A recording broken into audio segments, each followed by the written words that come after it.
자, 그리고 이 이야기도 좀 하겠습니다. 문재인 전 대통령을 검찰에서 기소를 했습니다. 최근에 요 며칠 검찰이 굉장히 바빠요. 네. 이것도 하고 저것도 하고 많이 하는데 문재인 전 대통령을 기소한 내용은 뇌물죄였고요. 제3자 뇌물이 아니라 그냥 뇌물죄입니다. 뇌물죄고 이게 재판이 서울중앙지법에서 열리더군요. 형사 21부. 이게 양산에 거주하고 있는데도 중앙지법에서 열리는 건 당시 사건이 있을 때 청와대에 살았기 때문이다. 네. 라고 얘기를 합니다. 글쎄요.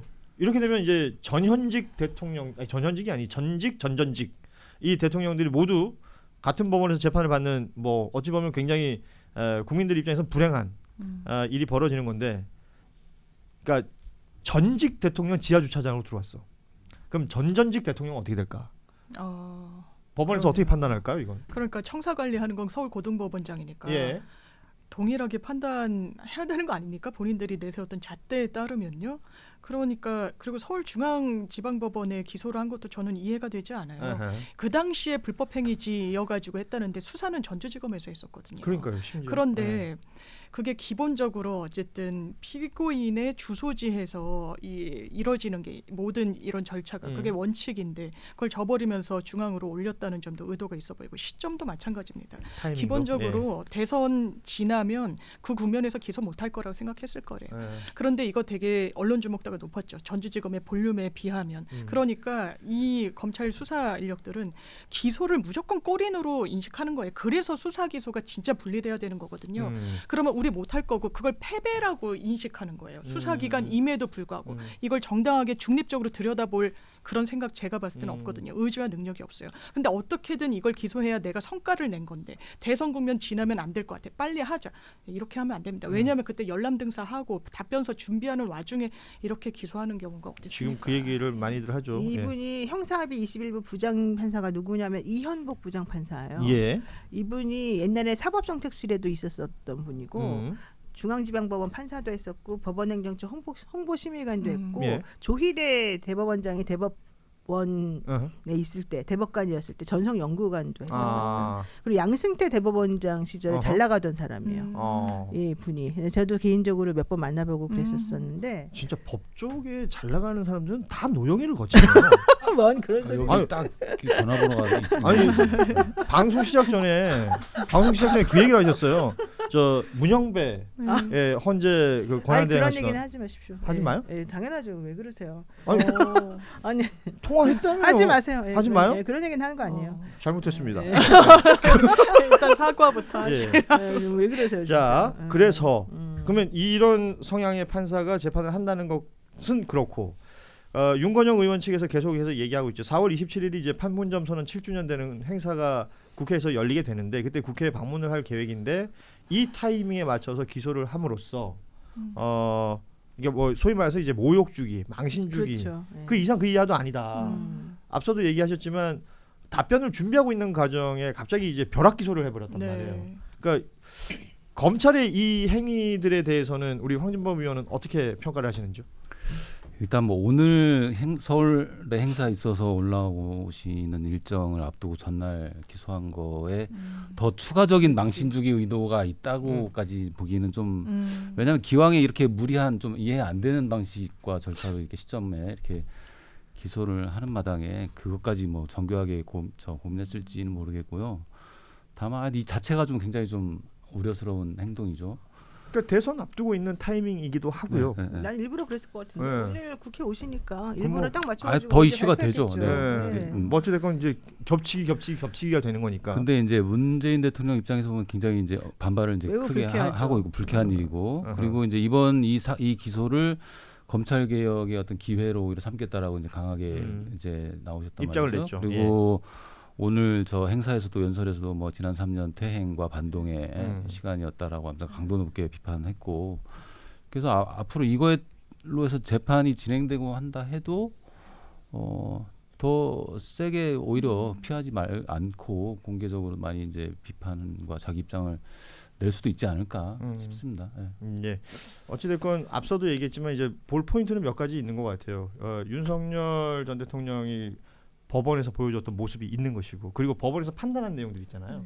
그것이 문재인 전 대통령한테도 어떻게 적용이 되는지를 볼 필요가 있는 것이고 그리고 그 수사 과정에서의 그 연결고리라 그래야 되나? 뭐 허점들이 좀 있다는 거 아닙니까? 네, 검찰의 그래 기소 보이죠. 내용 당연하죠. 자체가 어떻게 이런 기소를 할 수가 있어요? 네. 아들 생활 저 딸하고 사위 생활비 안 줘도 되니까 그게 뇌물이다라는 거잖아요. 쉽게 네. 말하면. 진짜 예, 말도 안 돼. 그 이야기가 어떻게 이제 정리정돈이 될지 우리 근데 보자고요. 예. 여기서 키 포인트는 이상직 의원이죠. 그렇죠. 이게 위험한 게 약간 위험한 부분이 이상직 있어요. 의원도 이번에 같이 저걸 네, 했으니까. 같이 예. 됐는데 그럼 이상직 의원하고 사실은 이제 검찰하고가 어떤 식의 딜을 했을지는 모르는 거예요. 아. 그러니까 이제 이상직 의원이 그럴 것 같지는 않지만 뭐 예를 들어서 이상직 의원 입에서 문재인 대통령 뭐 이런 게 있었다라는 얘기를 해버리면 이거는 진짜 굉장히 상황이 희한해지는 그게 거지. 이재명 대표 그 쌍방울 그렇습니다. 송금 대북 송금 사건에서 그 김성태 입으로 막 난리치던 그거하고 지금 거의 구조가 똑같아지는 거예요. 이화영 부지사도 지금 그것 때문에 초반에는 고통받고. 그랬었던 거기 때문에. 예. 그러니까 이제 이런 것들이 중간에 있는 사람들이 어떻게 말하냐에 따라서 얼마든지 엮어버릴 수가 있는 거거든요. 그렇군요. 예. 그래서 저는 이상직 의원이 그럴 것 같지는 않지만 어쨌든 검찰은 이 사람이 A라고 말해도 A 다시라고 했어요, B라고 했어요 이렇게 얼마든지 발전시킬 수 있는 사람들이라 그 부분을 우리가 좀 조심을 해야 될 것 같고 제가 아까 이제 이 부장판사 이름을 언급을 한 이유는 네.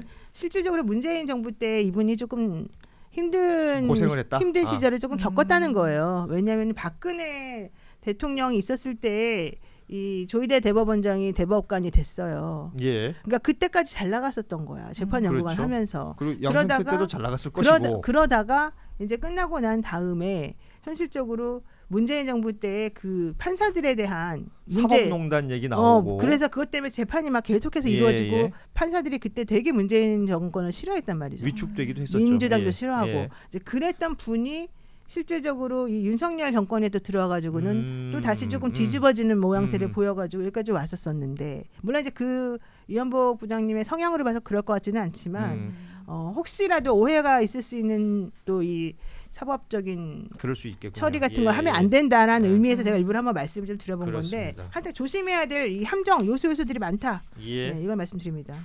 자 그리고 오늘 끝으로 이 이야기까지 좀 하겠습니다. 뭐 사실은 이야기를 풀기 시작하면 건진법사 이 법사폰이라는 게 등장한 이후에 수많은 내용들이 검찰발로 나오고 있고 저 언론들도 각각의 단독을 하고 있습니다. 그런데 흥미진진한 것은 건진과 명태균 누가 더 세냐? 건진이지. 그러니까 명태균은 김영선 전 의원 공천 과정에서 김영선 전 의원이 건진 때문에 뭐 공천됐다는 식으로 얘기하고 다니는 것 때문에 굉장히 화가 나서 네. 강혜경 씨한테 막 화냈던 그 녹취 내용이 공개된 바가 있었고요. 김영선이가 건진을 우대하고 자기는 야 건진 때문에 무시했다. 뭐 이러면서 막 얘기하잖아요. 그게 있고 그리고 좀 최근에 이제 보도되는 내용 중에는 건진한테 명태균을 물어봤더니 급이 다르다. 급이 다르다. 이렇게 얘기를 했다는 겁니다. 근데 뭐 두 가지 다 공통점은 윤석열 김건희 그 부부를 뒷배에 두고 본인들은 본인들의 이권을 챙긴 거 아닙니까? 그렇죠. 예. 누가 더 건진이 더 세요 진짜? 아니 실제 돈은 건진이 훨씬 많이 먹은 것 같아요.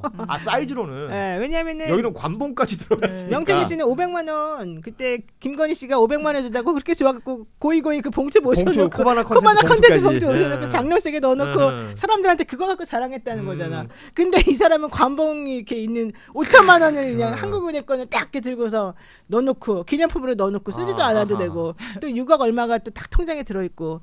근데 우리 명태균 씨는 참 되게 힘들게 살고 실제로 건진법상 우리 황금이 어떻게 먹고 살아요 막 이러고 저것도 그랬잖아요. 캠프에 들어갔다가 나왔던 거잖아. 인수위에 그렇죠. 들어갔다 나온 거. 그렇지. 인수위가 아니라 그저 네트워크 선거 본부. 대책 본부에 들어갔던 거고 그러다가 이제 뭐 사진 나오면서 맞아요. 그두고 그다음에 용산에서도 초반에 이제 그 건진법사에 관한 얘기 구설들이 많이 나오니까 이제 경계령도 내리고 했었죠.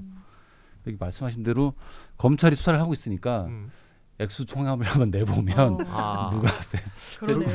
결국 돈이거든. 결국 중요한 건 돈이거든. 이걸 뭐 힘을 어떻게 우리가 계량할 수는 없지만 금액은 계량이 가능하니까. 그러니까요. 누가 더 벌었느냐? 그럼요. 프로의 세계는 돈이잖아요. 그렇지. 돈을 누가 많이 받냐가 중요하잖아. 난 노영이의 이런 솔직한 태도가 너무 좋습니다. 그래서 우리는 출연료 조금 받는 거에 대해서 슬퍼하고 있어요 지금. 프로의 세계는 돈을 받아야지. 사실 그 많은 분들에게 그 관계자분들에게 꼭 전하고 싶습니다. 객단가를 좀 올려주십시오. 아니 한겨레는 아직 받아본 적이 없어요. 모르니까 여기 모르죠. 내버려두고 딴 데 얘기하는 거야 지금. 뭐 매불쇼 이런 데 얘기하는 거야. 그렇지. 아니 그 동접도 많이 붙고 구독자 많은 데도 있지만. 그렇지. 그런 데서 그리고 또 우리 선배 일꾼 여러분 좀 더 받아주십시오. 그래야지 후배들도 먹고 삽니다. 제작진이 죄송하대요. 자기는 뭐야? 제작진 아니 여기 써 있어요. 뭐 여기 같이 빠져나가면 아니에요. 어떡해. 이러는 저도 거야. 많이 같이 저런 연대해야지. 저런 사람 때문에 우리가 산자여 따르라 해야 될 거 아니에요? 성공을 네, 못한다고. 저도 많이 주세요. 야 진짜 간자 아니야? 간자? 중간에서 스파이 밀정. 오늘의 썸네일은 장윤미 밀정. 간자. 그래 장윤미 밀정. 간자서 앞제비. 확인됐다. 자, 이 일련의 상황들은 윤석열 그러니까 대통령 시절을 설명해 주는 것 같기도 해요. 네 맞아요. 국정이 어떻게 운영이 되었었는가? 그러니까요. 누구의 아이디어와 누구의 결정으로 무언가가 진행이 되었는가? 이게 참 국민 입장에서는 슬픈 일입니다. 이게 얼마 전에 이동훈 지금 이제 개혁신당가 있지만 아. 이동훈 전 그 윤석열 캠프 대변인이 조선일보. 예, 짧게 하셨는데. 네. 예.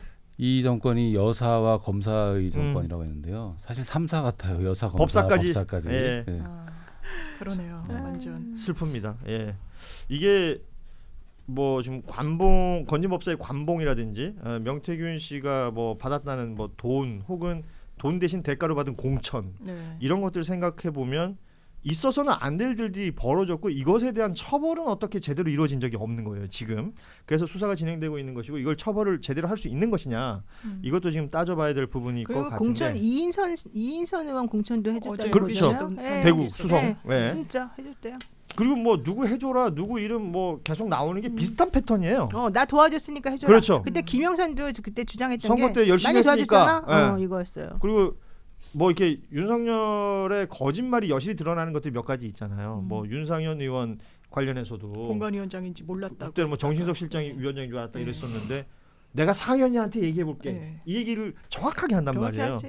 그러니까 이제는 다 이제 그러니까 뭐야 들통이 난 거지 않습니까? 네. 아. 정말 용서할 수 없는 건 국민 앞에 눈 하나 깜짝하지 않고 2시간 넘게 기자회견하면서 나 그때 너무 바빠서 그 재보궐 공관위원장은 누군지도 알지 맞아요. 못했다라고 했는데 녹취가 딱 나온 거예요. 누군지 너무나 지나치게 명료하게 알면서 부탁을 하고 지시를 하는 박근혜 전 대통령 여론조사 돌렸다고 공천 개입으로 2년 받았습니다. 예. 그 다음에 그렇게 그 기자회견 해놓고는요 자기 기자회견 성공했다고 되게 좋아했었어요. 그날 잘했다고 저녁에. 맞아. 그날 기억나요. 저녁에 자기네끼리 파티 열고 막 그랬어요.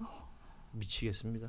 하나하나 생각해 보면 그러니까 뭐 약간 진짜 머리털이 쭈삣쭈삣 서는 그런 기분이 느껴질 때가 있어요. 예. 맞아요. 어찌 됐건 우리가 지나간 이 일의 잘못된 부분들을 분명히 지금 확인하고 있는 시간이기 때문에 이 이후에 대한 책임, 처벌, 그 대가 반드시 좀 물어야 된다라는 생각이 들고 오늘 1부 마무리를 해야 될 시간이 됐습니다. 뭐 특별히 한 게 없는데 시간이 잘 가요. 그러니까 우리 왜 이렇게 빨리? 예. 황준범 의원은 지금 한 2마디 하신 것 같은데. 아니 한 3-4마디 하셨어요. 예. 그욕 배틀을 따로 하면 또 모르겠네. 자신이 아주 자신감이 많으신가 보네요. 자. 이걸 잘하셔요? 요거는 욕을 많이 먹어서. 방송 끝나고 욕 배틀은 따로 우리 제작진이 좀 찍어서 쇼츠로 만들어주시면 좋겠어요. 괜찮다. 자, 1부 순서는 이렇게 마무리하겠습니다. 세 분 함께해 주셔서 고맙고요. 또 다음 주 시간에 만나도록 하겠습니다. 황준범, 노영희, 장윤미 세 분과는 여기서 인사 나눕니다. 고맙습니다. 감사합니다. 감사합니다.